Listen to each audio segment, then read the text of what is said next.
Hello दोस्तों, फिर से एक नए ब्लॉग में आपका स्वागत है। आई होप कि आप सभी ठीक होंगे और मैं भी ठीक हूँ। दोस्तों मैं हूँ इस वक्त गोवर्धन में। मैं अभी बरसाने से गोवर्धन पहुँच गया हूँ और दोस्तों अभी मैं आपको दिखाऊँगा राधा कुंड। तो दोस्तों सबसे पहले हम चलते हैं राधा कुंड और उसके बाद में फिर मैं आपको परिक्रमा कराऊँगा गोवर्धन की।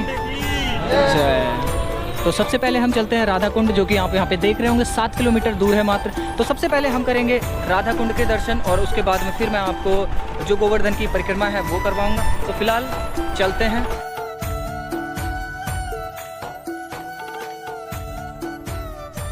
दोस्तों इस परिक्रमा में कई सारे मंदिर हमें देखने को मिलेंगे। तो शुरुआत तो हमारी बस राधा कुंड से हो रही है और राधा कुंड पहुँचने में बस मुझे 2 मिनट का वक्त और लगेगा। फिर आपको राधा कुंड और राधा कुंड के जो रहस्य है वो आपको मैं समझाऊंगा। तो दोस्तों हमारी इस गोवर्धन परिक्रमा का जो हमारा प्रथम स्थान है जिसको हम विज़िट करने वाले हैं वो हमारा राधा रानी कुंड। और ये मेरी साइकिल यहाँ पे खड़ी कर दी है और उसके बाद फिर हम चलते हैं। हेलो भैया, तो चलिए चलते हैं। और ये सारे के सारे भाई लोग यहाँ पे प्रसाद वगैरह बेच रहे हैं। और हेलो भैया, अरे कोई बात नहीं यार। तो दोस्तों सबसे पहले मैं आपको कराता हूँ राधा कुंड के दर्शन। दोस्तों ये है राधा कुंड जिसके बारे में अभी तक हम बात कर रहे थे। तो हम दोस्तों इसकी परिक्रमा करते हैं और परिक्रमा करने के साथ साथ में इसके बारे में अब मैं आपको बताऊँगा।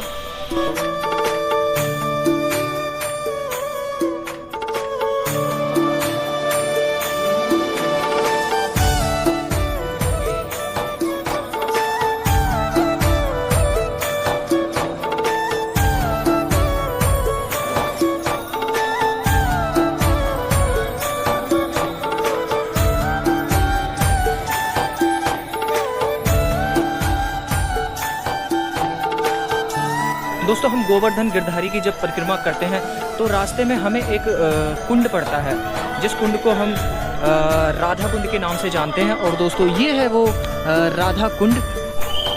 दोस्तों ये है कृष्ण कुंड जो कि आप देख रहे होंगे। तो दोस्तों अब हम यहाँ की पूरी कहानी को जानते हैं। दोस्तों जो कृष्ण कुंड और यहाँ पे राधा कुंड दोनों पास में ही है। दोस्तों जो यहाँ की कहानी है वो मैं आपको अब पूरी अच्छे से समझाता हूँ। देखिए जो हमारे भगवान श्री कृष्ण थे उनके जो मामा थे कंस, हम सभी जानते हैं। तो दोस्तों कहीं ना कहीं आप सभी जानते हैं कि कंस ने हमारे भगवान श्री कृष्ण के जितने भी भाई बहन थे उन सभी को मार दिया था। दोस्तों वो इन्हें भी मारना चाहते थे, लेकिन जब उनको पता चला कि भाई श्री कृष्ण यहाँ रहते हैं गोवर्धन में, कंस ने भगवान श्री कृष्ण को मारने के लिए एक राक्षस भेजा जो कि हेलो काफ़ी दूर से यहाँ पे भक्त आते हैं। आप लोग कहाँ से हैं? हम सोनीपत से। अच्छा सोनीपत से। जी मैं उत्तराखंड से हूँ और मैं साइकिल से पूरा इंडिया ट्रैवल करता हूँ, साथ में मैं ब्लॉगिंग वगैरह भी करता हूँ। आपके चैनल का नाम? जी नोमैड आकाश। मेरा नोमैड आकाश है। आप सर्च मारेंगे टॉप में आएगा वैसे तो। जो भगवान श्री कृष्ण के मामा कंस, वो भगवान श्री कृष्ण को मारना चाहते थे और मारने के लिए उन्होंने क्या किया, एक राक्षस भेजा और उस राक्षस गाय के रूप में भेजा।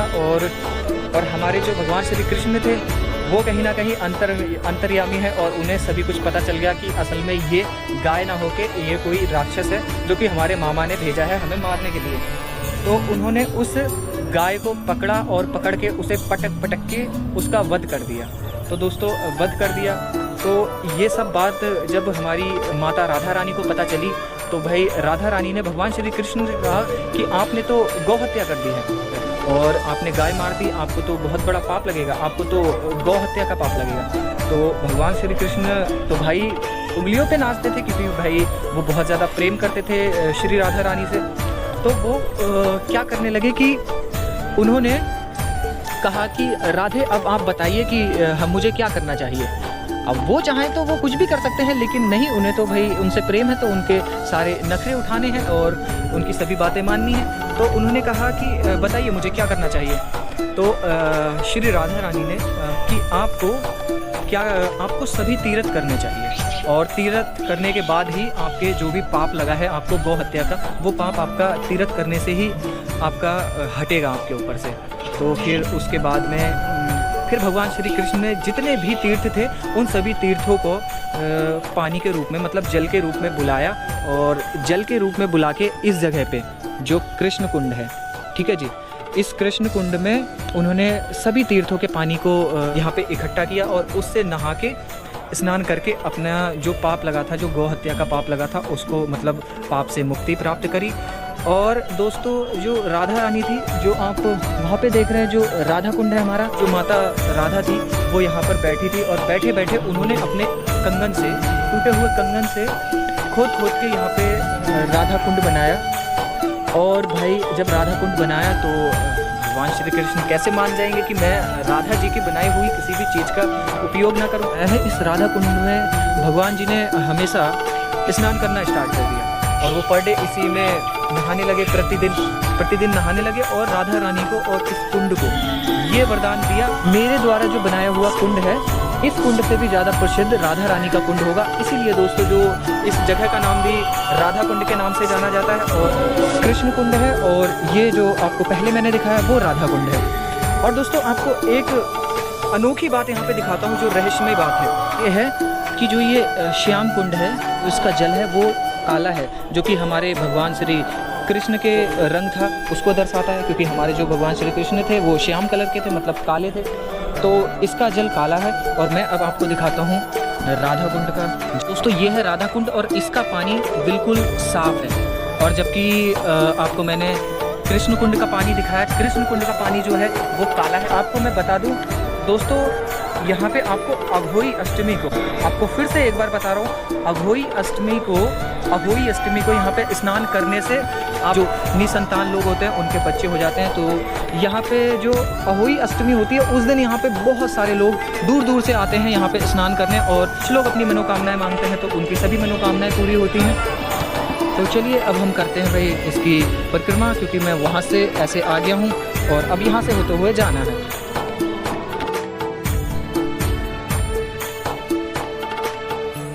तो परिक्रमा दोस्तों परिक्रमा कर रहा था और परिक्रमा के दौरान भाई ये वानर सेना आ गई है और यहाँ चल रहा है भाई गृह युद्ध। वैसे तो मैं सच बताऊँ, मेरे पास कुछ खाने का होता है तब मुझे डर नहीं लगता है, और मुझे अभी तक जिन लोगों ने भी पैसे से समर्थन किया था मैंने उस पैसे का 50% तो भाई कुत्तों को और बंदरों को खिलाया है। तो क्योंकि कहीं ना कहीं इनका जीवन और मेरा जीवन इस टाइम सेम है। और दोस्तों इस तरीके से देखिए ये डराते रहते हैं, ये बैठे हैं भाई, प्लीज़ प्लीज़ प्लीज़ भाई कुछ करना मत।